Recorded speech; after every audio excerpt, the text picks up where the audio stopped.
It's really heartbreaking to me, but it's also really crucial to me to think about how Black and Asian communities have historically, the media has pitted us against each other, but then how historically, if we really look closely, these communities have, there's always been moments in which we've worked in solidarity with each other, and we've been able to identify larger systemic structures. So that's why, plug is why I think ethnic studies is so important.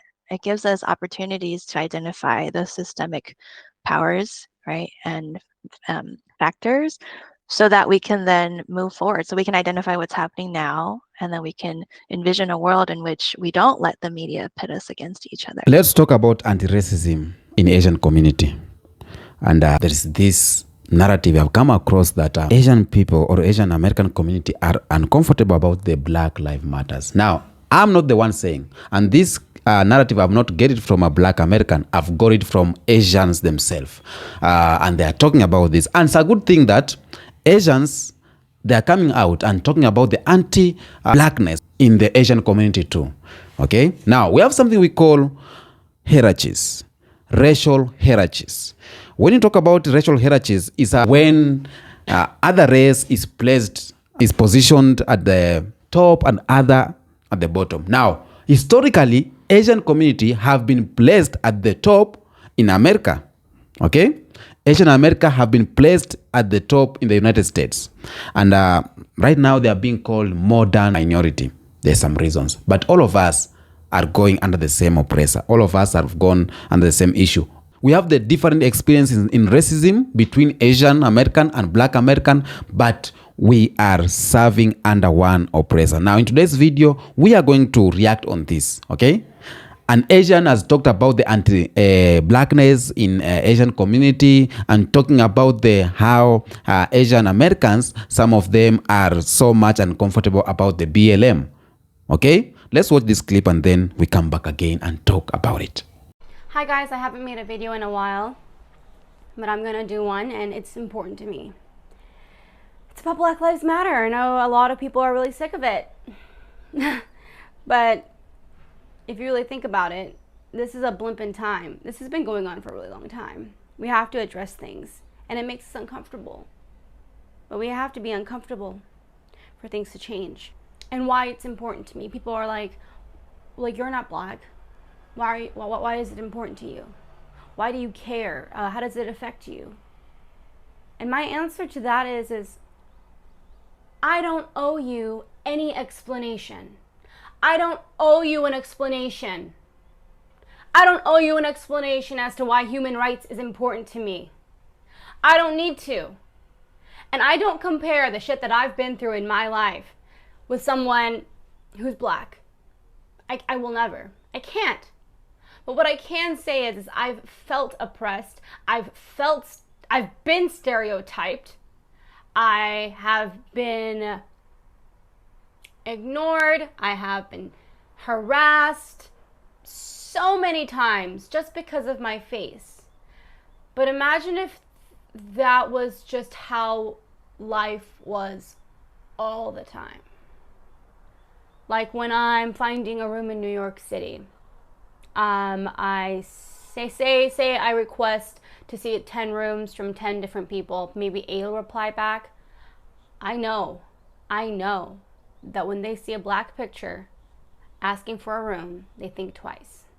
I know because the roommates have said it to me that they specifically asked me to come by, check out the room, because I'm a nice Asian girl. Little did they know how loud, messy, and crazy I am.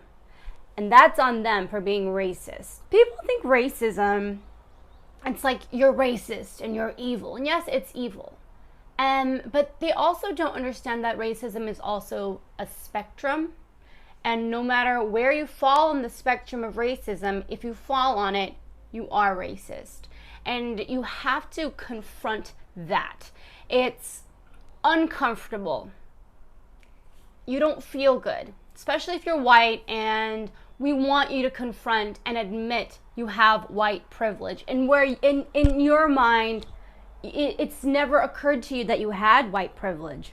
It was just a way of life. People are like, they're equal. They have all the chances in the world. They have so many chances. They can do anything that they want. They choose not to do it because they live a certain way, because they want to be more violent. They're hypersexual. They choose to be ignorant. It's not that. And you have to get it through your head. And another thing why I am so outspoken about this whole matter, this whole thing, and I know I'm not very vocal on YouTube. I've actually gotten a TikTok following. I make videos every day raising awareness, calling out white people, black people, Asian people. I call people out. It makes me so uncomfortable, but I know I have to do it. But why this is actually like really, really imperative right now is, and I hate to say it, in our lifetime, we will not see the eradication of racism that we'd like. We will not. But what we can do is plant a seed. I heard from someone that it takes, after you break up with someone, it takes 9 times the amount of time that you are with them to actually properly heal. And I know it's stupid, but that actually made my heart feel like, oh, at least I can quantify it. At least I can put a number to this torture that I feel. Black people have been oppressed for hundreds of years. So if we don't start planting these seeds now, having these difficult conversations, confronting ourselves, and for me, it's the Asian community, confronting the anti-blackness in the community, because I'll never say, oh, Asian people are so innocent. No, they're not. They're not. And we know it.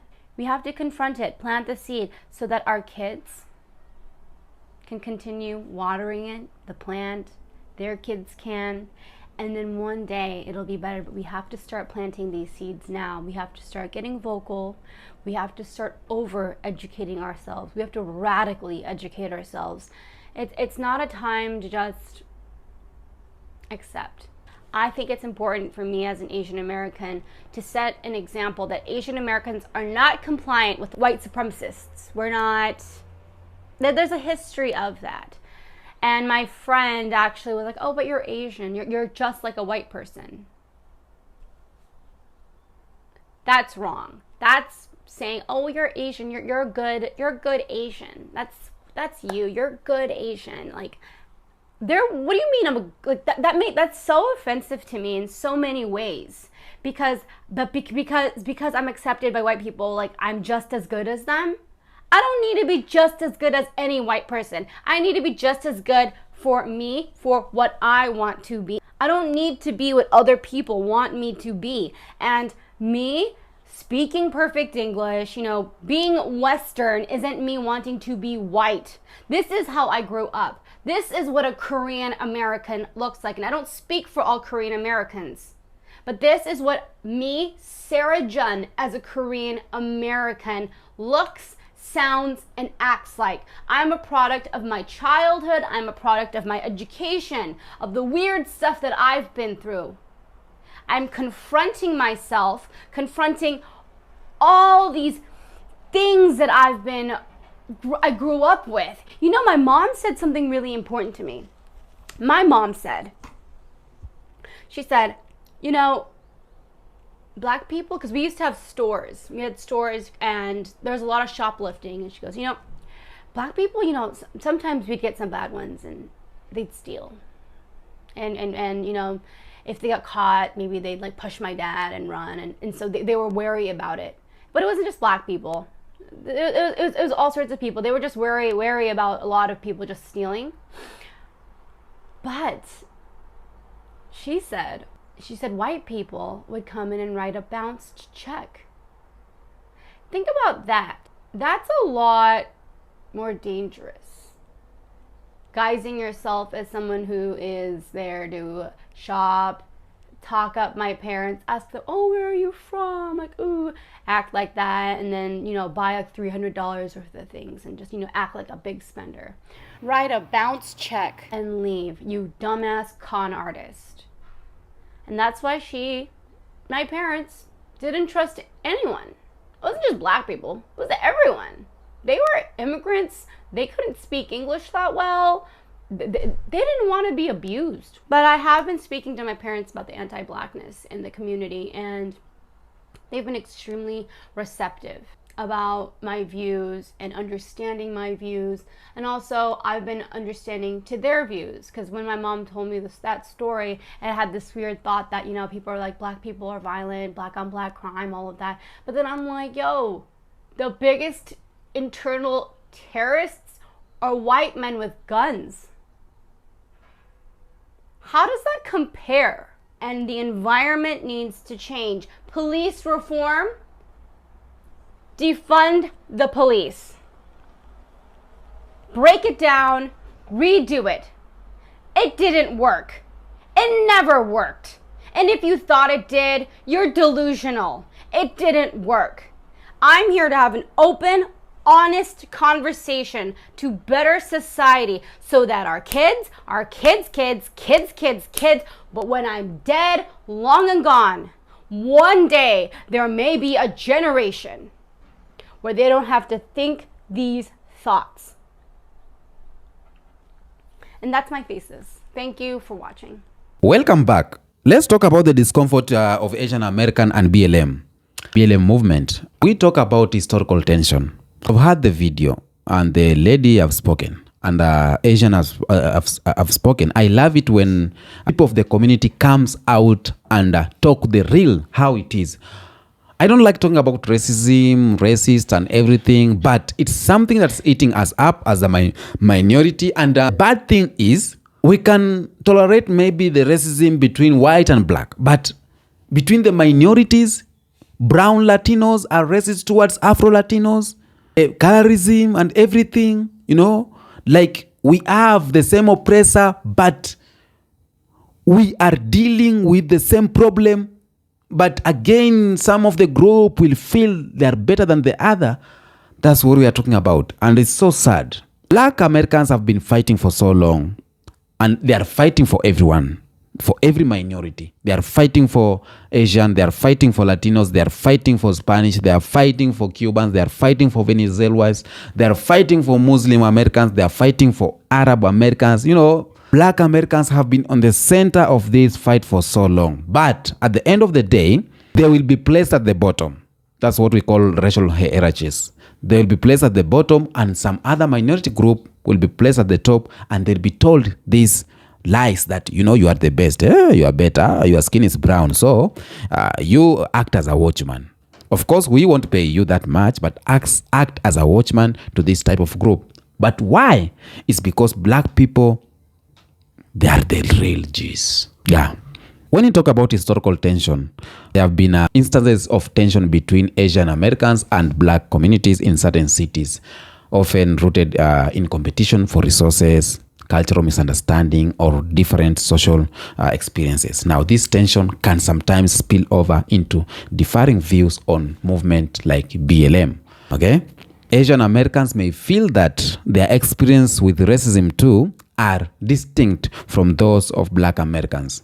Both groups face discrimination. That is true. It is realistic both groups are facing discrimination. But the nature of the history of racism towards each community can be or is quite different, leading to some Asian Americans to view BLM through a lens of to aim or to their own experience, okay, which may not align with the movement's focus on anti-black racism. Now, when we have these black BLM movements, when maybe, for example, black people are protesting, you may see Latinos or you may see Asian people are on the sidelines or are watching from their homestead, are watching from the fences like, oh, okay, see those guys, those are black people protesting. We are not the same. We are far better. Things like that. So black people have been placed at the bottom for so long. It pains me to see the real Israelites of the Bible, we are still suffering. That's to tell me that the 40 years of suffering in the Egypt has not ended, Bana. Yeah? 40 years of suffering in Misri, in Egypt, has not ended. Because sometimes I go through the history of BLM, the history of black community in America, I'm like, God damn it. These people have endured a lot of things, a lot of troubles. They have gone through a lot of shit, man. Black Americans, you are the real G's. Living on this mess for so long. Everyone is against you. White, Asian, Latino, brown people. Like, no one want to associate themselves with you. Some would say, we ain't black. We are Cubans. We ain't black. We are, But you are there building the nation, working hard to build this country. It has been tough. You guys need a place to just relax and get it easy. I wish how we could make Africa great and accommodate all of you guys for you to come here and make it easy, because you will be mingling across your own people. But again, they won't let you off the hook that easily, because the stereotypes are being even sent to Africa to view black Americans differently. Right now, we have something that we call modern minority. And Asian community are being placed on this myth. Asian people are so good. I've met some of them, most respectfully, calm and everything.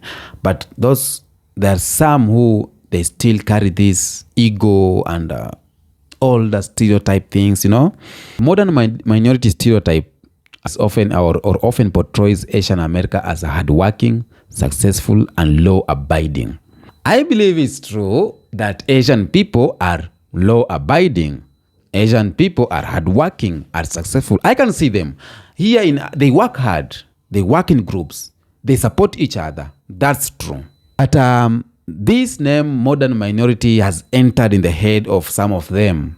90% of Asian people, Chinese, Japanese, like, who have met them personally, not the one I don't know, who I have met, they are good people. But the other percent, when they are cruel, they are really, really cruel. Okay? So the issue of saying Asian Americans are law-abiding people, successful people, they are so hardworking and can create or have created friction. And some Asian American may internalize this stereotype and as a result feel disconnected from the less sympathetic to movements that address systematic inequalities, including BLM. Because they may feel or perceive like it's addressing issues they believe they don't face the same extent. So when you tell this to the people, when you tell your kid that, hey, you are a very good kid, so obedient, at some point he will have big head. You understand what I'm saying? Yeah, Jamaicans are understanding, and Africans saying big head. That means that this child will start growing some different ideas in his head that I'm the best, and this will ruin his or her reputation. So Asian people being told that you are hardworking, you are the most successful, you are blah blah blah, it's making some of them to have this big head. And when we have these issues of BLM and everything movement, they feel like this is not our problem. It's a problem for the black people only. So it creates frictions. And that's why some of them are uncomfortable with BLM. Okay? So modern minority myth is creating a lot of tension too between this.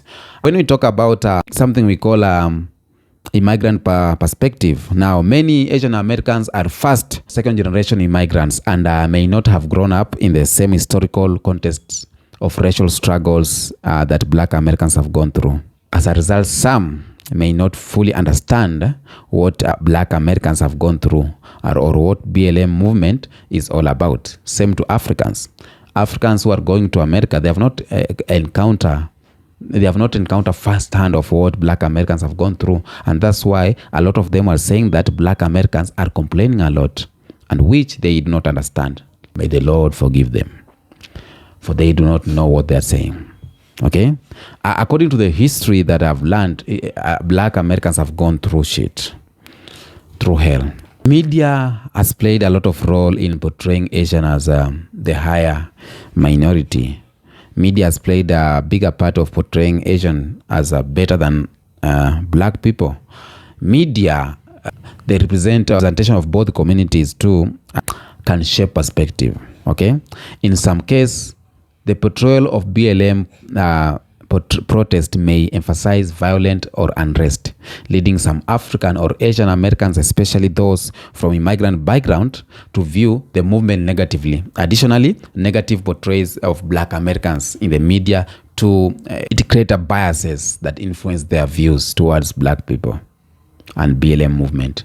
So there's a number of things that is making some Asian Americans to view Black Americans in a different way. As I said earlier, both of us are the same, going through the same struggle, going through the same shit, going through the same problem, But some of them are favorable. Like you have you have 7 players in the field, but Cristiano Ronaldo is your favorite. So that's how it's happening. Anti-blackness in the Asian American community is a complex issue with a deep historical, social, and cultural roots. Okay? Throughout the history, Asian Americans have often been placed within a racial hierarchy, as I said, in the United States. And the hierarchy has historically positioned Black Americans at the bottom, with Asian Americans positioned above them in some cases. Particularly in the 20th century, this dynamic can contribute to tensions and resentment between communities. With some Asian Americans have this notion that they are the best and are creating some bigger head, as I said earlier. Okay, that's just a word to, I'm looking for a good word to place there on a bigger head. If you have a good word, tell me in the comment section. In some urban areas, Black and Asian American communities have found themselves competing for limited resources, such as jobs, housing, and educational opportunities. And this competition have sometimes fueled tension, leading to stereotypes, discrimination, and even outright hostility. And with this competition, this is where a racial hierarchy come through. They will tell these Asian, you are better, you need to get this job. So they will start viewing Black people differently. They'll start viewing Black Americans differently. So, and this is because maybe, brown people, same to Latinos, because we are all the minorities and we are competing on these limited resources, we need to have a winner. And a winner here is someone who is favorable or a favor of a supremacy.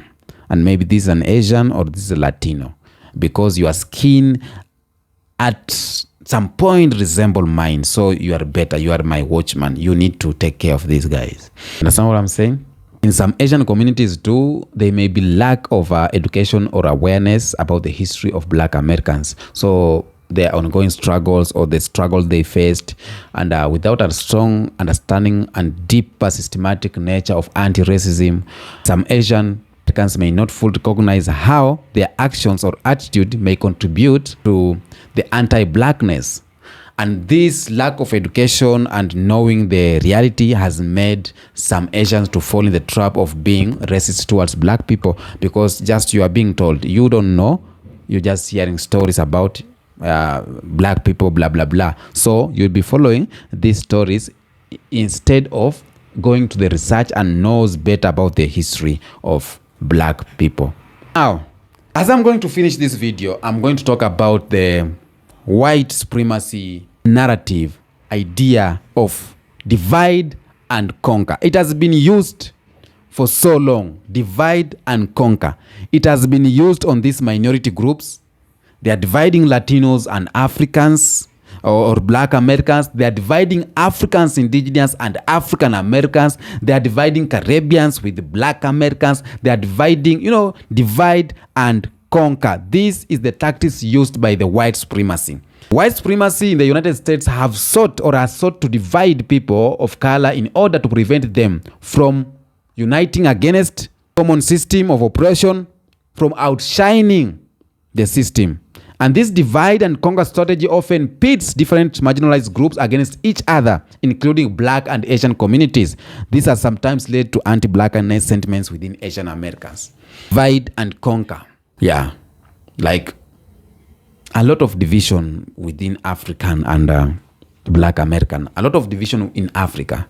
Like one community and other community, they're dividing, they're fighting, and the Supreme will find a way to pass. It's called divide and conquer.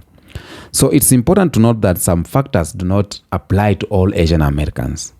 Not all Asian Americans, and many Asian Americans are activists, scholars, and community leaders. They work hard to challenge anti-blackness within their own communities. But I, as a supremacy, I will find a way to divide and conquer.